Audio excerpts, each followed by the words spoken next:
నారా లోకేష్ గారిని చంద్రబాబు నాయుడు గారు విపరీతంగా ప్రమోట్ చేస్తున్నారు. సందర్భం ఉన్నా లేకపోయినా ఏదైనా కానీ అసలు వాళ్ళ మీడియా కానీ లేకపోతే నారా లోకేష్ గారి పిఆర్ టీములతో కానీ విపరీతంగా ఆయన హైపిస్తూ ఉన్నారు. ఇక నారా లోకేష్ గారు నిజంగా గ్రౌండ్ లెవెల్లో లీడర్గా ఎమర్జ్ అయ్యే అవకాశం ఉందా అంటే టీడీపీ శ్రేణులకే సగం మందికి నమ్మకం ఉండదు. బికాజ్ ఆయన నాయకుడిగా నిలబడాలంటే ముందు గ్రౌండ్ లెవెల్లో పూర్తిగా బలం చూపించుకోవాలి. ఏ ఏ ఇబ్బందులు వచ్చినా కూడా ధైర్యంగా నిలబడేటట్టు ఉండాలి. ఇక నారా లోకేష్ గారు స్పీచ్ డెలివరీ విషయంలో కూడా సరిగ్గా చేయలేరు అని చెప్పి అందరికీ తెలిసిందే. ఈ మాట పర్టికులర్గా ఎవరు చెప్తున్నారంటే ఇప్పుడు నేను చెప్పినవన్నీ తెలంగాణ సీనియర్ నాయకుడు, గతంలో చంద్రబాబు నాయుడు గారికి బాగా మిత్రుడు, ఇక తెలుగుదేశం పార్టీలో బాగా కష్టపడిన వ్యక్తి కడియం శ్రీహరి గారు రాత్రి టీవీ9కి ఇచ్చినటువంటి ఇంటర్వ్యూలో చాలా క్లియర్గా చెప్పాడు. నారా లోకేష్ గారు ఆయన విధానాలు ఏంటి అని చెప్పి ఒకసారి చూడండి.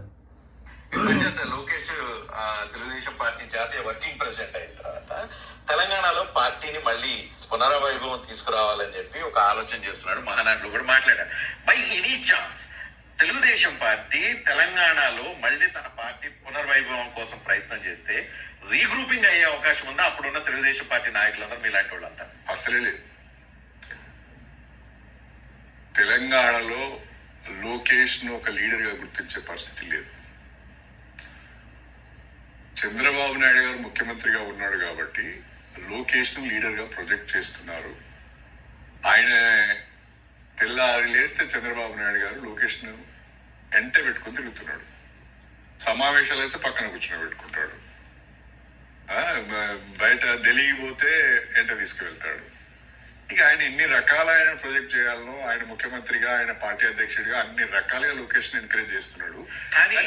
కానీ నేనేమంటానంటే లోకేష్ ఎంతసేపు తండ్రి చాటు కొడుకు కాకుండా తన సమర్థతను నిరూపించుకోవాల్సిన అవసరం ఉన్నది. ఇండిపెండెంట్ గా వివరించవలసిన అవసరం ఉన్నది. అట్లా కాకుండా ఆయన ఇండిపెండెంట్ కాదు, ఇంకా ఆయన బాబు చాటు మనిషి అన్నట్టుగా చూస్తున్నాం. మేమైతే వస్తున్న వార్తలు, జరుగుతున్న సమీక్షలు, ఈయన కూర్చున్నాడు, ఆయన కూర్చున్నాడు, ఈయన పక్కన ఆయన కూర్చున్నాడు. ఇంకా లేరా సీనియర్స్? ఎవరు లేరా? చంద్రబాబు ఎంత లోకేష్ కూర్చోవాలి, ఇంకా సీనియర్స్ లేరా ఆ పార్టీలో? ఇది స్పష్టంగా తెలంగాణ ప్రాంత సీనియర్ నాయకుడు, గతంలో తెలుగుదేశం పార్టీలో చాలా కాలం పనిచేసినటువంటి ఒక నాయకుడు మాటలు ఇవి. చంద్రబాబు నాయుడు గారికి అత్యంత సన్నిహితంగా ఉండే నాయకుడు ఆయనే నారా లోకేష్ గారి వ్యవహార శైలి, నారా లోకేష్ గారిని ఎంత ప్రొజెక్ట్ చేసినా కానీ నాయకుడిగా ఎమర్జ్ అయ్యే ఛాన్సెస్ అయితే ఇప్పటివరకు అయితే లేవు అని చెప్పి స్పష్టంగా తెలియజేస్తుంటే, అవతల పక్క నారా లోకేష్ గారేమో మాస్ లీడర్గా ప్రొజెక్ట్ అవ్వాలి, అసలు ఆయన ఒక పెద్ద టవరింగ్ పర్సనాలిటీ నాయకుల్లాగా స్టేజ్ల మీద వైఎస్ఆర్ కాంగ్రెస్ పార్టీని అంతం చేసేస్తా, వైఎస్ఆర్ కాంగ్రెస్ పార్టీని భూస్థాపితం చేసేస్తాం, మీకు ఎండ్ కార్డు వేసేది నేనే, ఇట్లా నారా లోకేష్ గారు పదే పదే పదే పదే వాళ్ళ కార్యకర్తల ముందు చెప్పుకునే ప్రయత్నం చేస్తూ ఉన్నారు. టోటల్గా ఈనాటికి కూడా ప్రజల్లో లోకేష్ గారి నాయకత్వం పైన అయితే మాత్రం నిజానికి ఈయన హ్యాండిల్ చేస్తాడనే ఆలోచన కూడా ఎవరికి రావట్లేదు. బికాజ్ అంతా పబ్లిసిటీ మీద నడుపుతున్నాడు తప్పితే పూర్తి స్థాయి ఇక్కడ ఈయన విషయం అయితే డల్ అయిపోయింది. ఈయన ఆ పెయిడ్ ఆర్టికల్స్ రాయిటర్స్ లాంటి సంస్థలో కూడా ఈయన పెయిడ్ ఆర్టికల్ కాబోయే ప్రధాని అని చెప్పి రాపించుకున్నాడు. ఇటువంటి పెయిడ్ ఆర్టికల్స్తో నిజంగా ఎమర్జ్ అయ్యే అవకాశం ఉంటుందా? నిజంగా కనీసం ఇదే నారా లోకేష్ గారిని అవతల కేటీఆర్ గారితో పోల్చడానికి కూడా ఇష్టపడలేదు. చూడండి, ఇదే కడియం శ్రీహరి గారు. కేటీఆర్ తోని కొన్ని విషయాలు డిఫర్ అయితే కానీ కేటీఆర్ కున్న నాలెడ్జ్ ముందు లోకేష్ సరిపోడు. కేటీఆర్ ఈజ్ కేటీఆర్ కున్న స్కిల్స్ వేరు, ఆ కమ్యూనికేషన్ అడ్వాంటేజ్ చాలా ఉంది. లోకేష్ కు ఆ కమ్యూనికేషన్ స్కిల్స్ కూడా లేవు. విన్నారా? కేటీఆర్ గారు ఐటీ మినిస్టర్ 2 సార్లు, సేమ్ నారా లోకేష్ గారు ఐటీ మినిస్టర్ 2 సార్లు.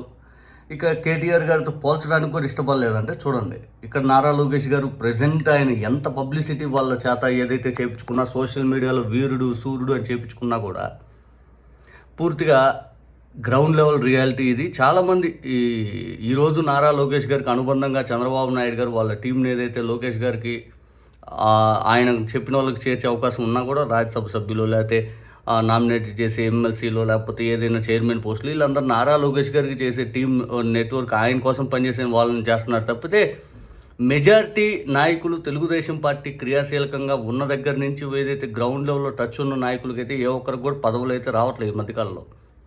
ఇది తెలుగుదేశం పార్టీ సీనియర్లు అయితే అసంతృప్తి ఉంది.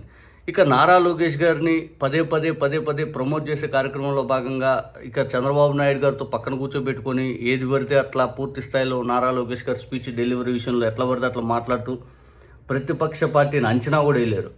నిజానికి ఇదే నారా లోకేష్ గారు 2019 నుంచి 24 వరకు ఆంధ్రప్రదేశ్లో పోరాడిన అంశాలు ఏంటి? ఆ పాదయాత్రలో చేసుకుంటూ వెళ్ళారు తప్పితే ఆ పాదయాత్ర ద్వారా గెలిచింది అని చెప్పి స్పష్టంగా వీళ్ళే చెప్పలేరు. మధ్యలో ఆ పాదయాత్ర ఏంది అది ఇది అని దాని మీద కూడా విమర్శలు ఉన్నాయి. టోటల్గా అయితే నారా లోకేష్ గారు లీడర్గా ఎమర్జ్ అయ్యే అవకాశాలు అయితే ఇంకొన్ని రోజులు పోతే అట్లా తెలుసుద్ది. కాకపోతే తెలుగుదేశం పార్టీకి సంబంధించినటువంటి గతంలో పనిచేసిన సుదీర్ఘకాలం పనిచేసిన నాయకులు అంటాం మాత్రం కొంత చర్చించాల్సిన అంశాలు ఇవి.